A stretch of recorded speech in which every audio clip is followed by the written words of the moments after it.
ఇంత బాగా ఎంజాయ్ చేసినందుకు థ్యాంక్ యూ సో మచ్. అలాగే ఏంటండి, అలాగే నాలాగా ఓటీటీ చూసి ఎవరు పాడవద్దు, ఎవరు అలా నాలాగా తిట్టద్దు. ఒక మెసేజ్ ఇవ్వడం కోసం ఇలా చేసామంతే. దానివల్ల మీరు ఇలా అవుతుందని మేము ఎప్పుడు అనుకోలేదు. Sorry. Thank you this opportunity. మేమందరం ఫుల్ ఎంటర్టైనింగ్గానే తీసుకున్నాము. You don't need to feel sorry, but you are very responsible. మరి ఒక్కసారి వెంకటేష్ గారు ఇక్కడ ఎదురుగా ఉన్నారు కదా, అనిల్ గారి గురించి. అనిల్ సార్ నాకు ఇంత మంచి ఛాన్స్ ఇచ్చారు కదా, ఆయనకి నేను ఎప్పుడు కొరికి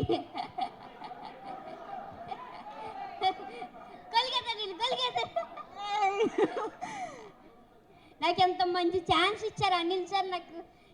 నాకు ఎంత మంచి అవకాశం ఇచ్చినందుకు ఏం చెప్పాలి అర్థం అవ్వట్లేదు నాకు. అనిల్ సార్ నాకు ఎప్పుడు ఇంట్లో లాగా సెట్లో ఉన్నారు. ప్రతి ఒక్కళ్ళు నాతో బాగా ఎంటర్టైన్ చేసి నన్ను అందరితో బాగా ఎంటర్టైన్ అవ్వాను. అనిల్ సార్ అయితే ఇంకా చెప్పాల్సిన అవసరం లేదు. బాగా super super. Thank you Revanth.